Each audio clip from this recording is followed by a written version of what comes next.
Time again for another installment of the basics, and on today's show, in sticking with the Transformers TCG, I want to talk about counters in this game. Yes, there are counters. Remember, it's produced by Wizards of the Coast, and they love counters. Now, if you've already started playing the Transformers TCG, you'll notice that some packages come with a pre-made sheet of counters that can be punched out from the cardboard, and it looks like this guy here. It has numbers on both sides. They are flippable counters. You don't get a lot of them. You have to really keep an eye out for these if you want to use them. But this being the basics, and everybody out there who's watched a few episodes knows my penchant and my love of dice, this is another card game where dice come in handy. And if you did happen to catch a glimpse of this bag in the top of the frame when this part of the episode started, you knew it was going to get real on this show.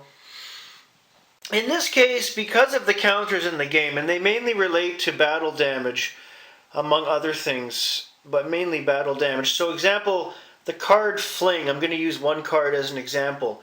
Look, characters. Move one damage counter from one of your characters to an enemy. When a counter is placed on your character, and it's usually through the battle cards that are being drawn and thrown out on the battlefield, you would normally use these counters provided, but dice, because the numbers of the counters in the Transformers TCG go up to 10.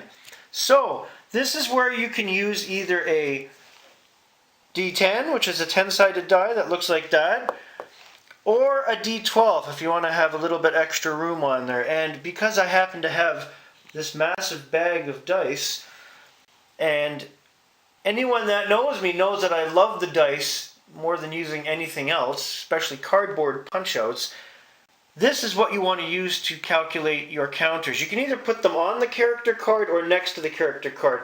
If I was doing it, I would use a D12 and probably put it on the character card with the number that it has. So say I had 3 damage counters, I would turn it to side 3 and leave it there so that my opponent also knows what's going on. Unless, of course, I had to flip over the card, I would just move it off to one side and keep it near the card. You could do either way. I recommend using dice over the cardboard punch-outs because, number one, you can get a set of Dragon dice or D&D dice for cheap. You don't have to keep buying packages and packages of boosters to try to get extra counters, and they last a lot longer than anything made out of paper. Why would you not want a cool set of dice?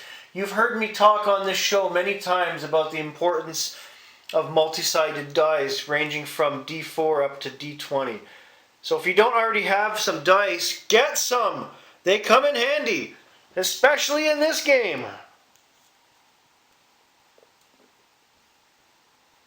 As an addendum, let me just say that when I started the Transformers TCG recently, I was rather amused at the concept of counters put in this game.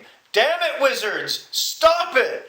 But anyways, use the dice. You can get them anywhere. Your local card or comic shop should have bulk bins or sets that come in a little tube, or go on eBay, order something offshore that'll cost you $3 with free shipping. A couple of my sets, including my fluorescent blue set, came that way. You can't lose. Have a great day, everybody.